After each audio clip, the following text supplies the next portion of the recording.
Paz, Senhor, queridos. Estamos aqui novamente neste momento maravilhoso, abençoado, que é o Monte da Oração, onde nós ficamos aqui reunidos como igreja, em oração, consagração, jejum, adoração ao Senhor. Amém? É um dia que a igreja se separa uma vez por mês e ela fica aberta das 8 até as 17 horas. E durante este dia são realizados 5 clamores. Amém? Então nós convidamos você a estar aqui conosco, a clamarmos juntos, orarmos juntos. Porque, amados, existe um poder maior na oração em conjunto com os irmãos. Amém? Nós esperamos por você aqui, nós desejamos a tua presença.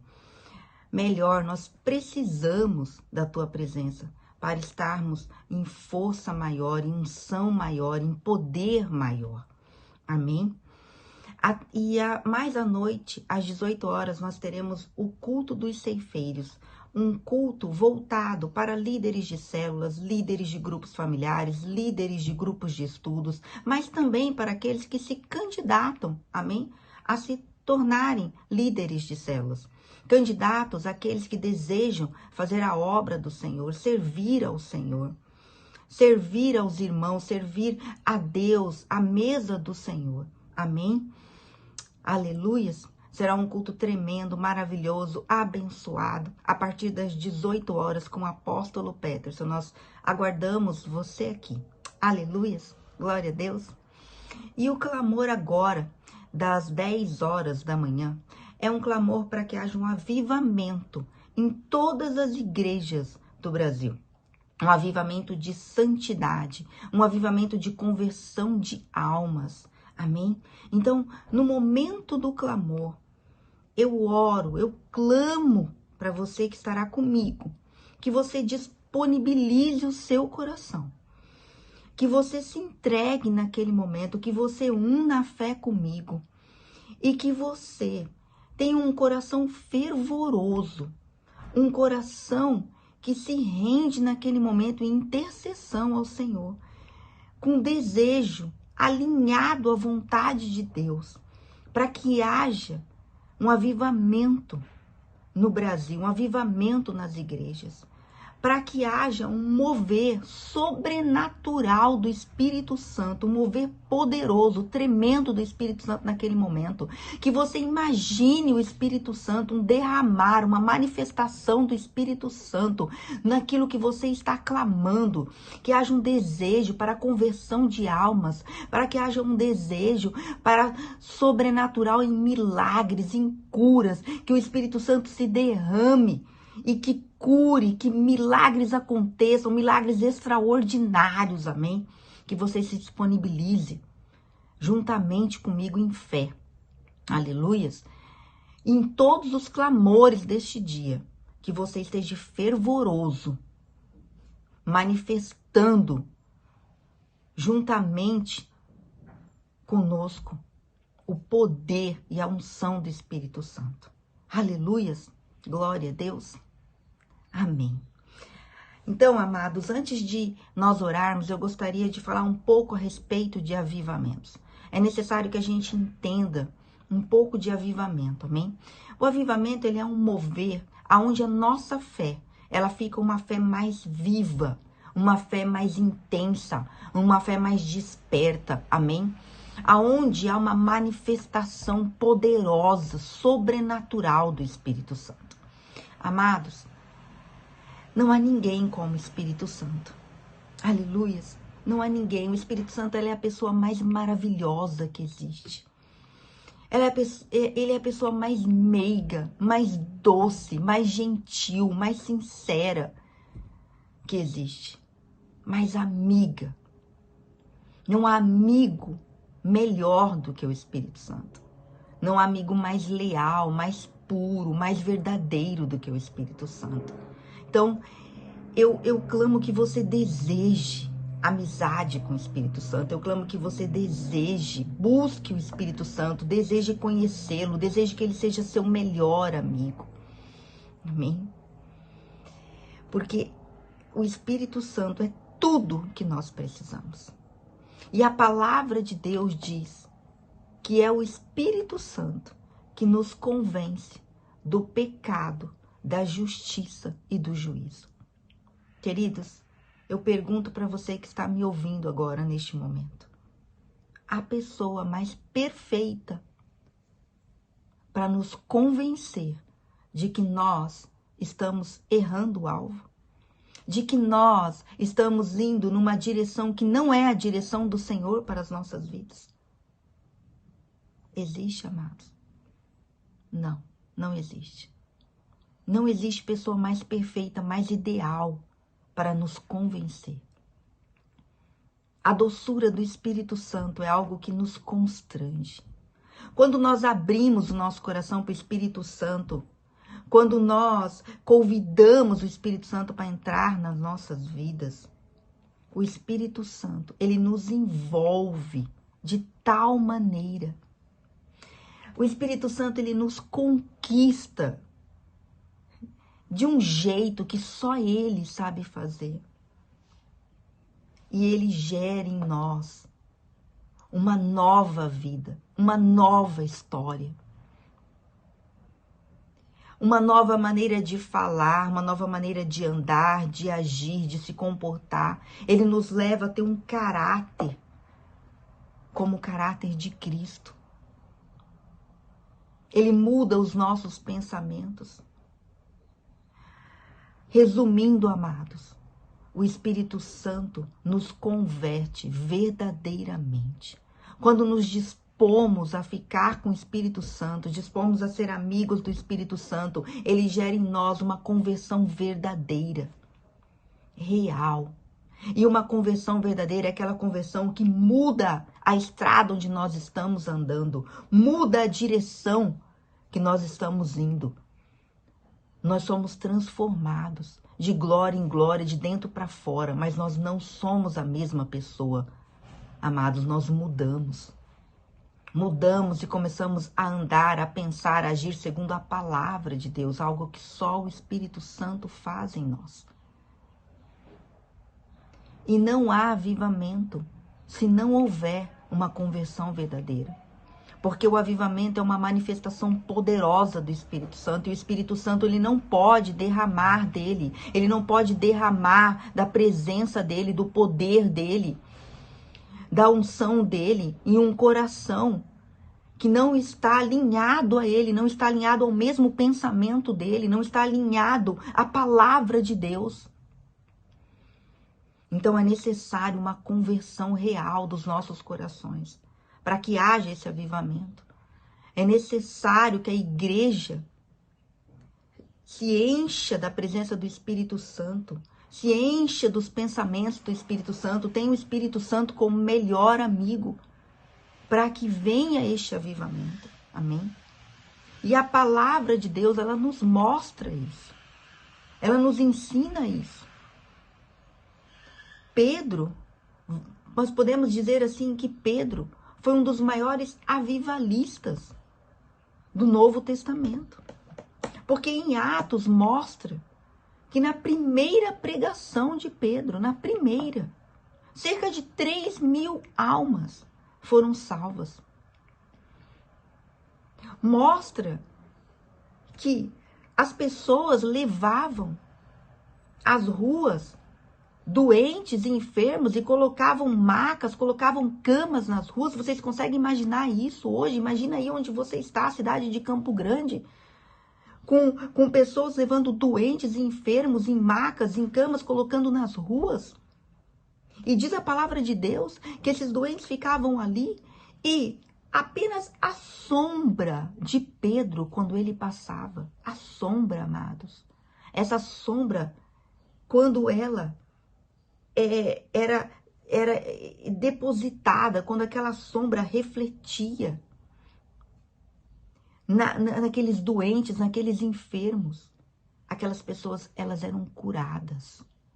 Vocês conseguem imaginar isso? Pedro, a palavra não diz que Pedro parava, impunha a mão sobre os doentes, fazia uma oração, não. Diz que apenas a sombra dele refletida naquelas pessoas doentes, elas eram curadas. E diz o texto que todos eram curados, não eram apenas alguns, não eram poucos, eram todos. E diz mais, que as pessoas atormentadas de espíritos, esses espíritos imundos, eles saíam. Olha que tremendo, olha que maravilhoso, olha que poder, olha que manifestação do Espírito Santo que acontecia naquele momento através da vida de Pedro. Mas a palavra de Deus nos mostra claramente que antes que isso aconteceu na vida de Pedro e através dele, houve uma conversão real e verdadeira de Pedro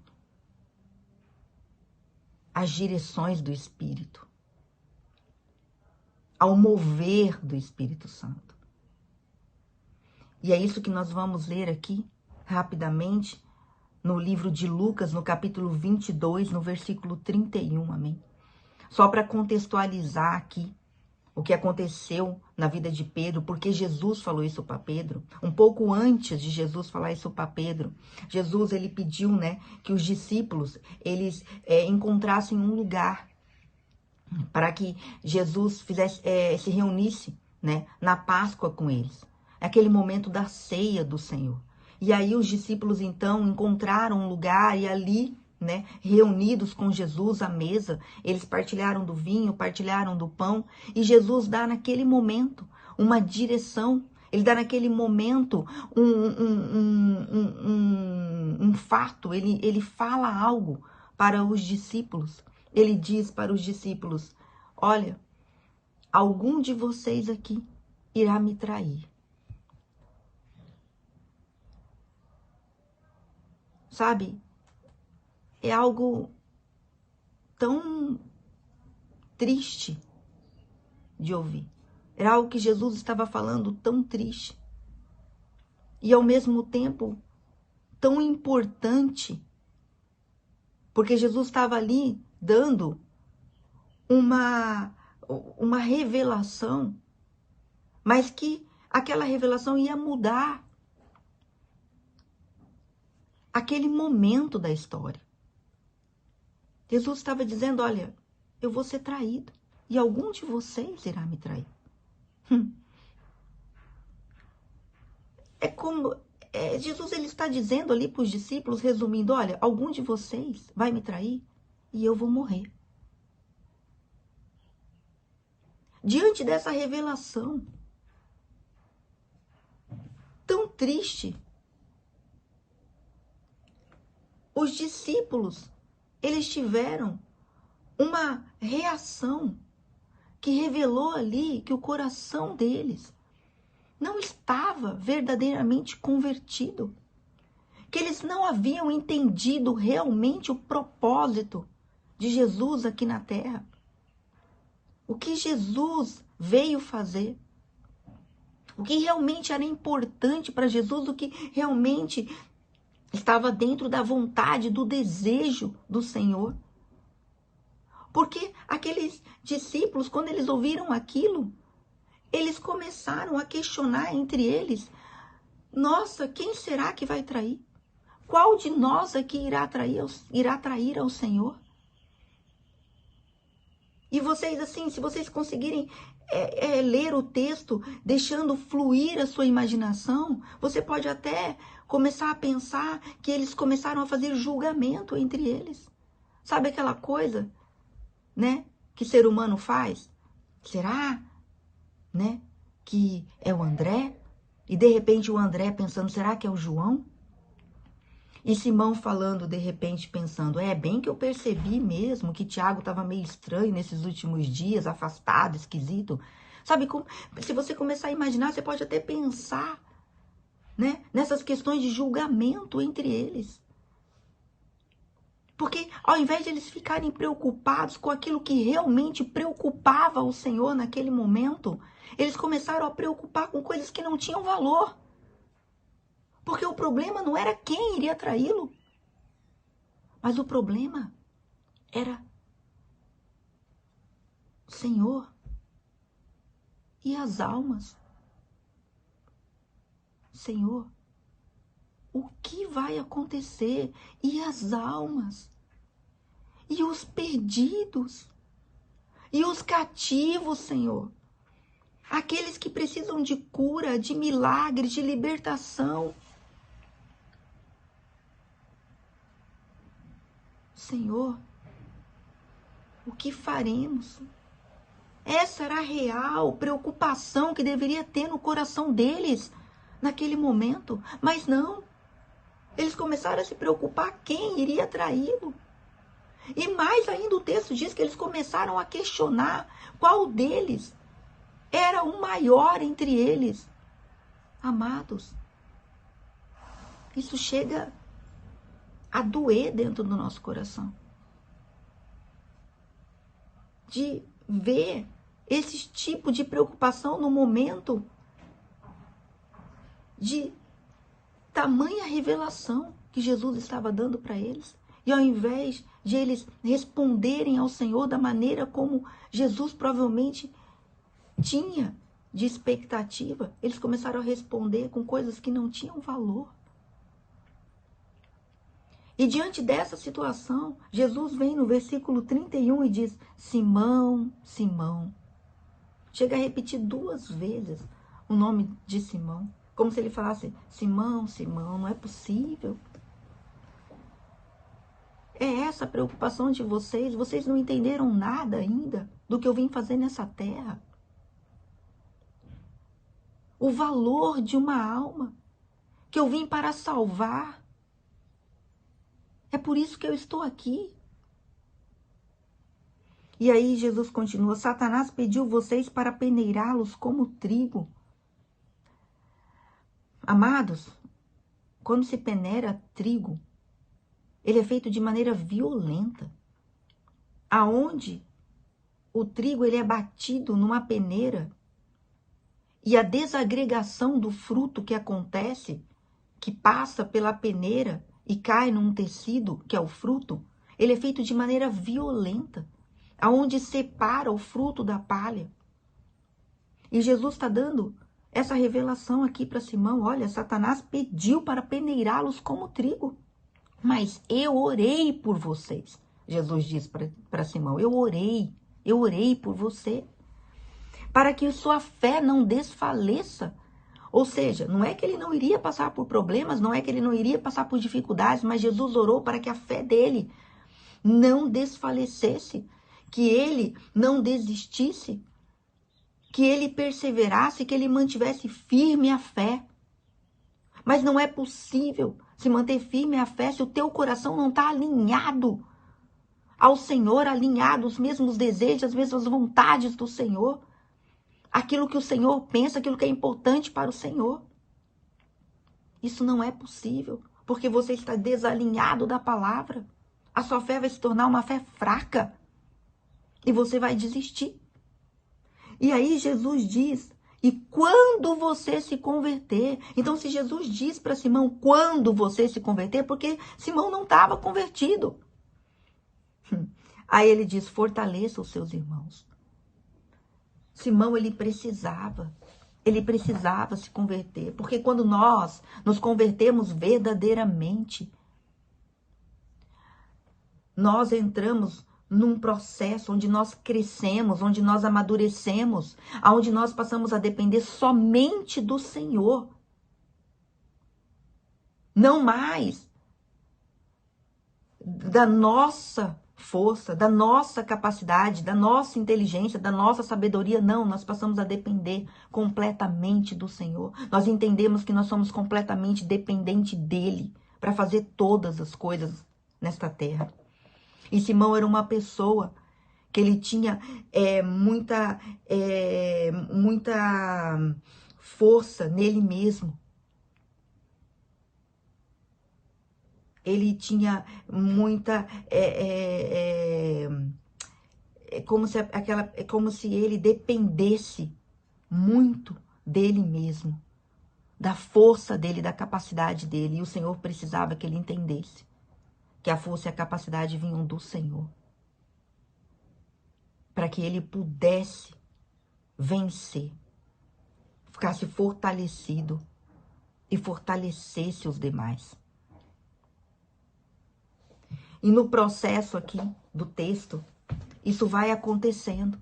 Porque Jesus chega para Simão e diz, olha, antes que o galo cante, você irá me trair 3 vezes, embora Simão diga, não, isso não vai acontecer e tal. Isso acontece. E no momento que acontece, o texto diz que o Senhor olha para Simão.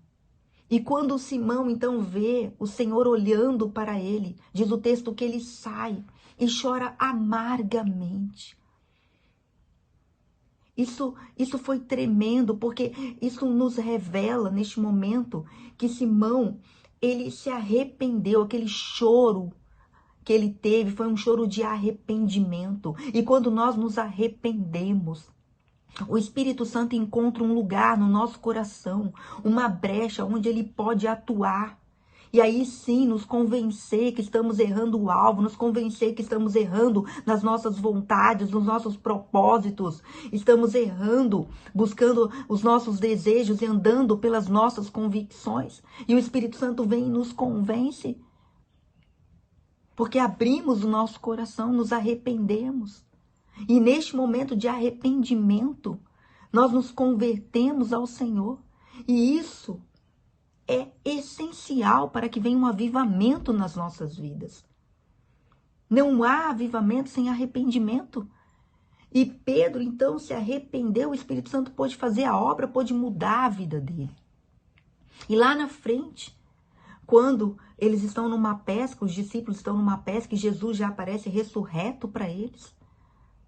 Jesus vem restaurando Pedro, né? Através do amor, ele vem levando Pedro a entender o amor. E aí sim, entender o amor pelo próximo.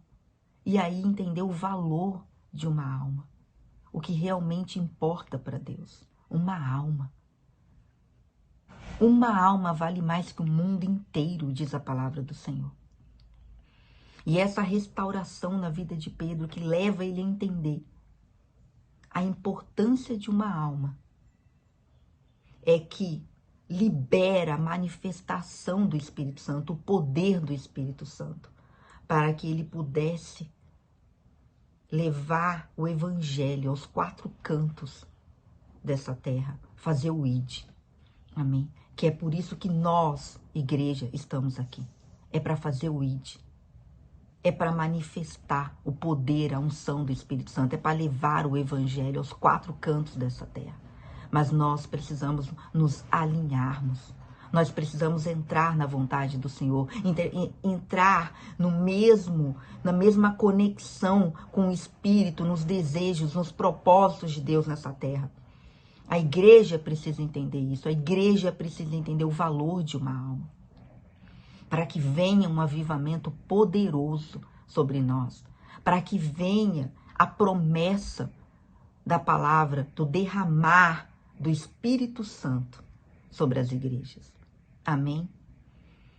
Então agora eu convido você a orar conosco, a clamar conosco, a intercedermos juntos. Que você disponibilize teu coração, que você se renda neste momento, que você deseje este clamor, que você deseje este avivamento, que você imagine ele, imagine conversão de almas. Amém? Glória a Deus. Aleluias. Então agora vamos orar. Amém? Eu peço que você feche seus olhos neste momento. Eu peço que você se entregue, se renda à unção do Espírito Santo, ao mover dele. Que você tenha um coração apaixonado, alinhado à palavra do Senhor. Pai, no nome de Jesus, nós nos colocamos diante do Senhor, como igreja do Senhor nessa terra, lavada, remida, purificada pelo sangue de Jesus. Aleluias. Nós entramos na tua presença, Senhor. E oramos como a palavra diz que a oração do justo pode muito em seus efeitos. Então nós tomamos posse desta verdade. E na autoridade, no poder do nome de Jesus, nós clamamos, querido Espírito Santo, derrama da tua presença, do teu poder, manifesta da tua presença sobre nós, sobre as igrejas, e levanta a tua igreja, a tua noiva nessa terra, para que ela cumpra todos os teus desígnios, os teus propósitos, a tua vontade, para que ela faça o ID, calça, Senhor, os nossos pés com o evangelho da paz, para que possamos, Senhor, fazer a tua obra, ministrar a tua vontade, manifestar os teus propósitos, levar o evangelho, a boa notícia nos 4 cantos dessa terra. Em nome de Jesus, derrama do teu Espírito Santo poderosamente, que caia uma chuva de bênçãos do teu Espírito Santo sobre nós. Em nome de Jesus, que traga uma conversão real, verdadeira, absoluta, Senhor, sobre os teus filhos, sobre a tua igreja. Em nome de Jesus, em nome de Jesus. Em nome de Jesus, querido Espírito Santo, encontra corações abertos, corações dispostos, verdadeiros intercessores, adoradores, um exército pronto a te servir, a fazer a tua vontade, e encha ele da tua graça, da tua ousadia, da tua sabedoria, da tua intrepidez, em nome de Jesus, para ir e manifestar a tua vontade em todos os ambientes, em todos os lugares sociais, políticos, econômicos, que entre um exército teu, entre um homem, uma mulher de Deus, e derrama da tua vontade, dos teus princípios, dos teus valores, Pai, neste lugar, e vai mudando, Pai, os ambientes, vai, Senhor, manifestando o teu amor, Senhor, o amor de Deus, Pai, e mude a história, mude o curso, mude aquele ambiente, em nome de Jesus, em nome de Jesus. Em nome de Jesus, eu declaro as igrejas avivadas, eu declaro conversão em massa. Em nome de Jesus, eu declaro manifestação de curas sobrenaturais. Em nome de Jesus, algo além, sobrenatural, que só o Senhor faz, como cegos vendo, aleijados andando, ouvidos abertos. Pai, em nome de Jesus, cura, Pai, de câncer. Senhor, cura, Senhor, de doenças em pessoas que estão em estado terminais. Em nome de Jesus, que haja, Senhor, um mover. Em nome de Jesus, que a igreja volte ao lugar de ser o foco, o centro, onde as pessoas vão buscar na igreja as direções, vão buscar na igreja conselho, vão buscar na igreja, Senhor, a cura que ela precisa, aquele sinal, o teu toque, vão aprender do Senhor, um lugar, Pai, de aprender, em nome de Jesus, de restauração de famílias, no nome de Jesus, que a igreja, Senhor, seja, Senhor, o foco, o centro, ela represente Cristo, porque Cristo é a resposta para o mundo. Em nome de Jesus, nós oramos, nós declaramos, nós te entregamos, nós te agradecemos, Pai. Nós unimos contigo no mesmo propósito, Pai. Em nome de Jesus, nós te louvamos e te engrandecemos, Pai. Em nome de Jesus, amém. Amém, amados. Aleluias. Glória a Deus. Então, agora, o próximo clamor será ao meio-dia e nós aguardamos você aqui. Amém? Paz do Senhor.